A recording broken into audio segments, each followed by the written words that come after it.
ડાયાબિટીસમાં ઘણી રીતે સારવાર થઈ શકે।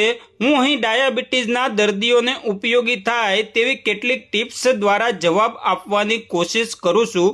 મિત્રો, ડાયાબિટીસના દર્દીઓએ હંમેશા પગમાં મોજા પહેરવા જોઈએ। પગમાં અને હાથમાં પંજાના ભાગ ઉપર સંવેદના ઓછી હોવાના લીધે નાની મોટી ઈજા થાય તેની ખબર દર્દીને રહેતી નથી।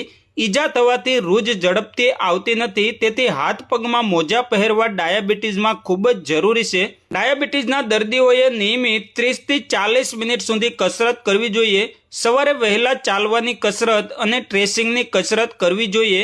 બહારગામ જતી વખતે કે એકલા કામ કરતા હોય ત્યારે શરીરમાં સુગર ઘટી જાય છે અને તાત્કાલિક એનર્જીની જરૂરિયાત માટે સાથે ચોકલેટ અથવા કોઈ ગળી વસ્તુ રાખવી જોઈએ। તેનાથી ચક્કર આવવા કે બેભાન થવા જેવી સ્થિતિમાં તુરંત લઈ શકાય। ડાયાબિટીસના દર્દીઓએ ચામડીની સંભાળ લેવી જોઈએ। ચામડી સૂકી અને ખરબચડી ન થાય તે માટે મોઇશ્ચરાઇઝર ક્રીમ અને લોશનનો ઉપયોગ કરવો જોઈએ। ચામડીમાં ઇન્ફેક્શન લાગવું પડે તો તેને રૂઝાવવામાં સમય લાગે છે। નિયમિત ચેકઅપ કરાવવું જોઈએ। ડાયાબિટીસના લીધે શરીરમાં અન્ય કોમ્પ્લિકેશન જેવા કે ડાયાબિટીસ રેટિનોપથી, ડાયાબિટીસ નેફ્રોપથી વગેરે જેવા રોગો થઈ શકે છે। ડાયાબિટીસના દર્દીઓએ સમતોલ આહાર લેવો જોઈએ। વજન વધે તેવા આહારથી દૂર રહેવું જોઈએ। વજન ઉતારવા ભૂખ્યા રહેવું નહીં। વજન ઉતારવા ઓછી કેલરી વાળો ખોરાક લેવો જોઈએ। ડાયાબિટીસના દર્દીઓએ વધારે તણાવવાળી નોકરી કે કામ કરવું જોઈએ નહીં। ચિંતાના લીધે ડાયાબિટીસ વધે છે।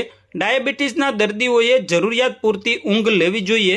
ડાયાબિટીસના દર્દીઓએ દૈનિક યોગા અને પ્રાણાયામ કરવા જોઈએ। તેનાથી શરીરમાં સ્ફૂર્તિ રહે છે અને તણાવ દૂર થાય છે।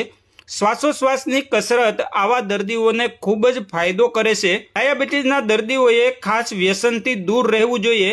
વ્યસનથી શરીરને નુકસાન પહોંચે છે અને લોહીનું પરિવહન ઓછું થાય છે। ખાસ કરીને હાથ અને પગના ભાગને ઓછું લોહી મળે છે। ડાયાબિટીસના દર્દીઓએ ખોરાકમાં ખાંડ, મધ, ગોળ, ચોકલેટ, મીઠાઈ અને બિસ્કિટ જેવી વસ્તુઓ બંધ કરવી જોઈએ। તેના બદલે અનાજ, કઠોળ, દાળ, લીલા શાકભાજી, ફળ, ફણગાવેલા કઠોળ વધારે પ્રમાણમાં લેવા જોઈએ। મલાઈ કાઢેલું દૂધ અને તેમાંથી બનેલું દહીં, છાશ વગેરે ઉપયોગમાં લેવા જોઈએ।